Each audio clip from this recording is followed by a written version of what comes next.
Kemudian nggak usah khawatir apa itu ribut-ribut wush. Saya sudah pelajari masalahnya. Tidak ada masalah. Saya tanggung jawab nanti wush itu semuanya. Kita ingat pernah ada pembangunan kereta api cepat dari Jakarta ke Bandung. Yang menanggung adalah rakyat dari Sabang sampai Merauke. Yang merasakan negara tidak boleh sibuk mengejar seremoni dan proyek-proyek yang berbiaya besar, tapi manfaatnya belum tentu dirasakan oleh rakyat. Apalagi kalau menimbulkan beban hutang yang harus ditanggung oleh seluruh rakyat, padahal manfaat proyeknya hanya dirasakan oleh sebagian kecil. Kita ingat pernah ada pembangunan kereta api cepat dari Jakarta ke Bandung. Yang menanggung adalah rakyat dari Sabang sampai Merauke. Yang merasakan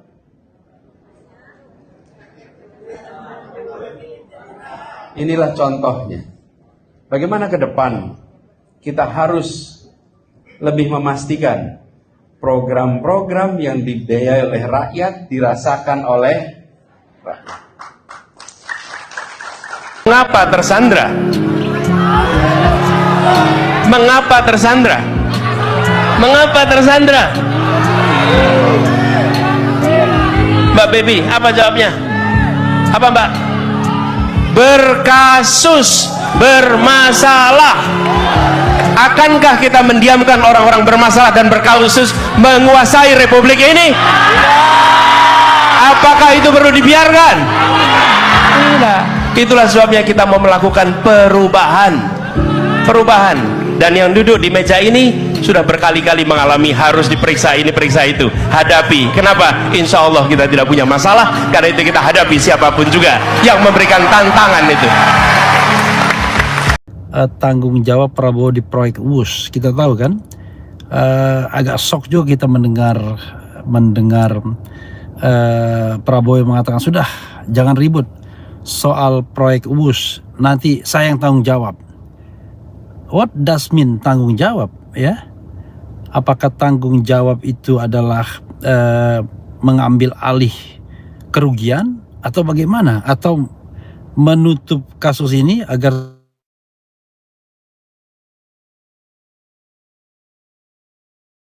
tiba-tiba bicara mengenai tanggung jawab? Jadi sobat era sekalian, ini hal yang kita harus pahami ya.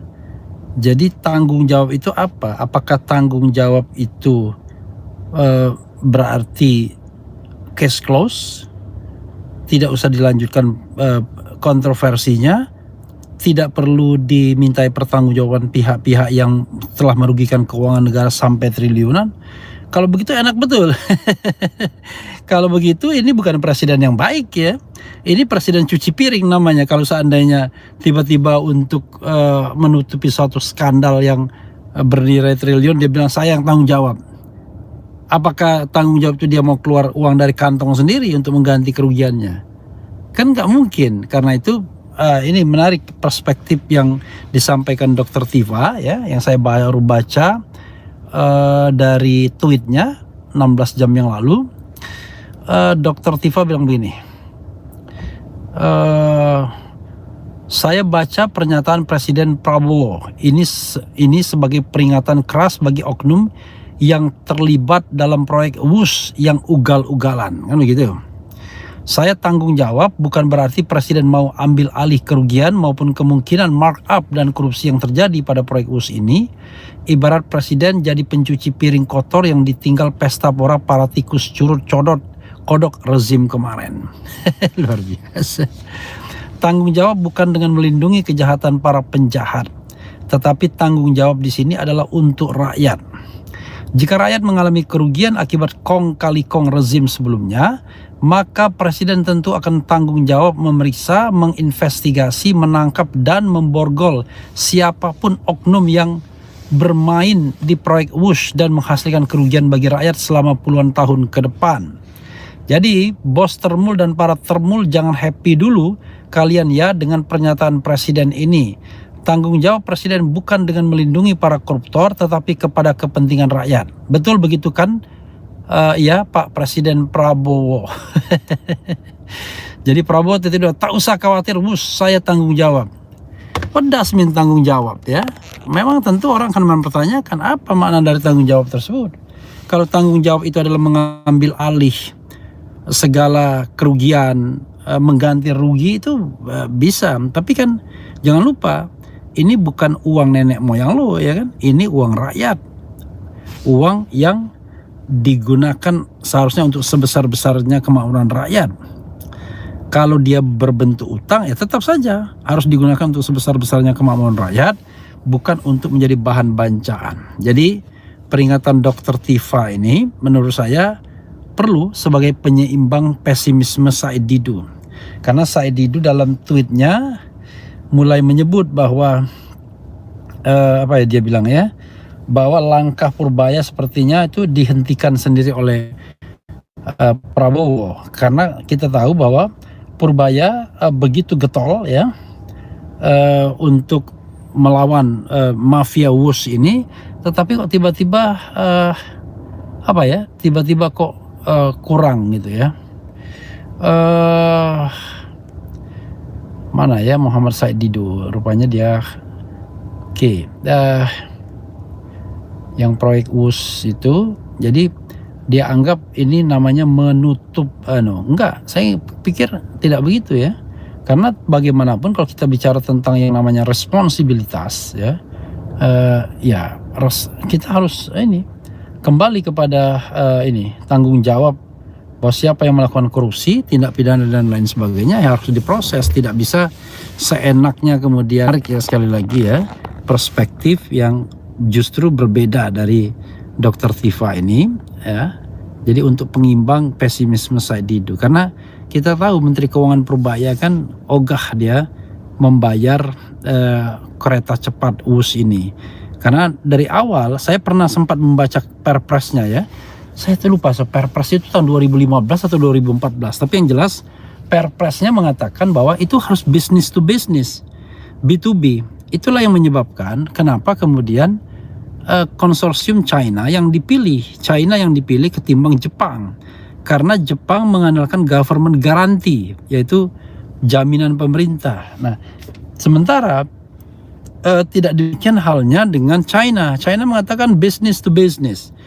Untuk merealisasikan kereta cepat tersebut, kemudian Presiden memerintahkan 4 BUMN untuk membentuk Halo teman-teman, berjumpa bersama saya di Politik Dangi. Ya, ini menarik sekali teman-teman ya. Bagaimana kalau kita melihat bahwa kereta cepat Wus ini ya benar-benar menarik perhatian publik masyarakat terkait dengan hutangnya yang sangat besar ya dan membengkak. Kalau kita melihat ya bagaimana jangka waktu ya atau tempo pembayaran hutang Wus ini diperpanjang sampai 60 tahun lamanya teman-teman. Bayangkan ini 60 tahun ya, setengah abad lebih teman-teman. Ya untuk pembayaran kereta cepat Wus ya. Begitu juga masyarakat yang menanggung bebannya.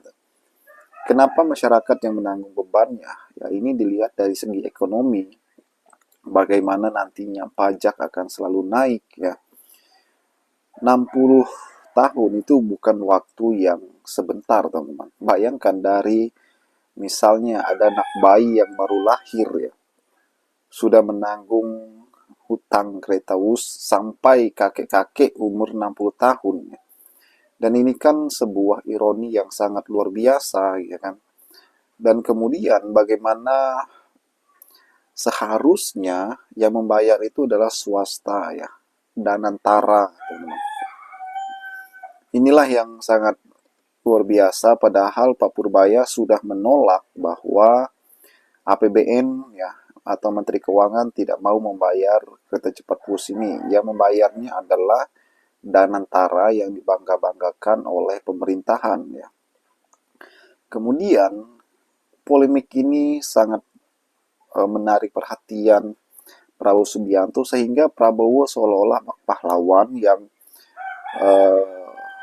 mengambil alih bertanggung jawab katanya, dan akan mungkin bertanggung jawabnya ini ya akan membayar dengan APBN kita juga tidak tahu ya. Yang jelas seperti itulah apa yang beliau katakan. Ini Anies ya dengan keras juga mengkritik ini ya, banyak kalangan yang mengkritik dan angkat bicara mengenai kereta cepat Wush ini teman-teman.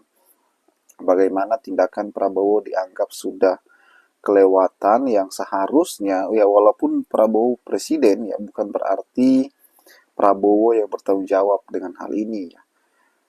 Dan ini adalah tanggung jawabnya BUMN ya, badan usaha milik negara yang kemudian harusnya dan antara teman-teman. Semoga saja Prabowo bertanggung jawab bukan berarti menggunakan APBN ya. Karena APBN itu untuk masyarakat teman-teman ya. Bukan membayar Wush. Wush itu adalah BUMN yang seharusnya dan antara teman-teman. Dan kemudian bahwa apa yang ramai sekali ya orang mengkritik Jokowi tentang hal ini, bagaimana Jokowi yang kemudian pernah mengatakan bahwa membangun fasilitas umum, transportasi umum ya tidak harus mertanya harus untung ya. Artinya bahwa seolah-olah zaman pemerintahan Pak Jokowi ya seolah-olah sudah diperhitungkan bahwa ini akan rugi, ya kan? Rugi bahwa, tapi rugi ini ditanggung-tanggung teman-teman. Ini sangat mahal sekali ya. Bahkan sangat menyengsarakan rakyat. Bagaimana menurut kalian?